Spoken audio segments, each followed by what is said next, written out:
Hey, what's up, players? So, as we wrap up the sixth month, as well as the sixth insight on the Celestine prophecy, I just want to read and recap on the sixth insight as a summary. Now, the sixth insight is the awareness of when we lose our interconnection with divine energy.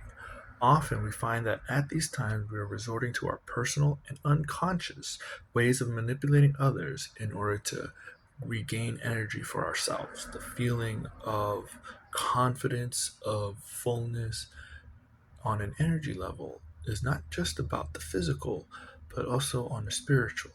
And how we do that in communicating and in connection to others depends on certain dramas and attachment styles and all kinds of mental loads that we've had to adapt to as we go through life's challenges. As children, as young adults, it all plays out in certain ways in gaining energy. Most um, most manipulations are generally either passive or aggressive. The most passive being poor me's, and the most aggressive being intimidators. There's also aloof and interrogators. Now, in passive, um, in the aloof, when if you've ever been aloof before, or if you've noticed people being aloof, the strategy is giving vague answers to questions and never committing to anything. Sounds like politics, doesn't it? Making others pursue um, more questions to keep their energy on the person, right? When others pursue you, trying to figure you out, gaining their attention, you gain their energy. More aggressive than this is the interrogator, which seeks to find something wrong with what others are doing. Always monitoring, always being critical. If we catch them in what we consider an error, we make them self conscious, overly cautious, worried about what we might think, nitpicking, and constantly. You know what? There's a difference between someone who interrogates and someone who nitpicks, right? Parents tend to nitpick because they want the best for you. They want to make sure that you're on point, what you're doing is consistently good, right? But interrogators do it for a different reason. Not to say that parents don't do that, it's just there tends to be a different kind of intention behind it. So that's important to remember as well. They watch us out of you as the person who's the victim. Watch them out of the corner of your eyes, and thus you give them your attention and energy. Most aggressive is the intimidator, appearing out of control, explosive, dangerous, and belligerent. Others watch us closely, or those other people closely, and thus they receive energy. Because we tend to repeat these manipulations with everyone we meet and to structure life events around these devices, they can be understood as control dramas. Repeated patterns that seem to bring on the same life situations over and over again.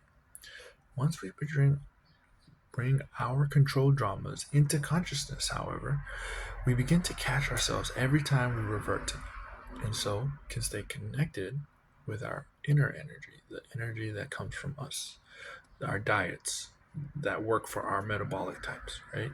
Because it's different for everybody.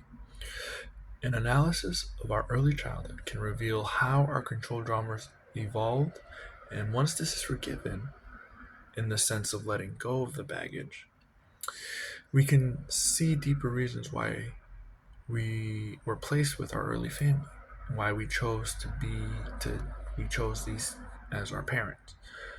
From our parents' strengths and from particular growth issues they didn't complete, we can derive our life question and our work or mission in this world. And so essentially, when we go through life as children and we tend to have these copy what was done to us. Now, this is really simplifying it because many times it tends to be complicated in the sense that we run in and out of these control dramas depending on the situation. I know that I've had a coworker who would bounce from interrogator to intimidator just from the slightest provocation.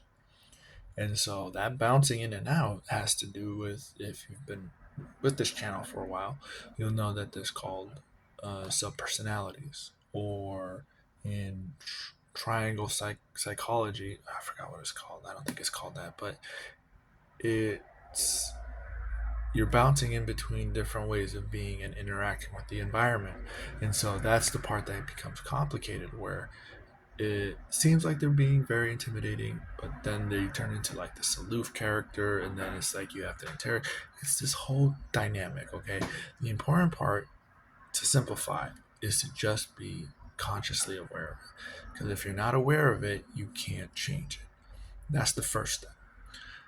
Now, as we close out, remember to stay connected, ground yourself in reality, and stay connected to the universal energy.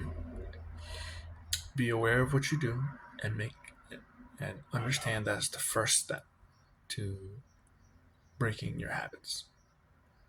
All right. Next video, it's gonna be July. We're gonna start on the 7th insight, and we're gonna start and begin to understand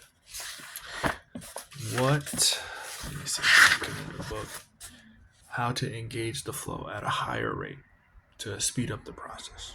Until then, catch you later. Remember to stay focused and conscious.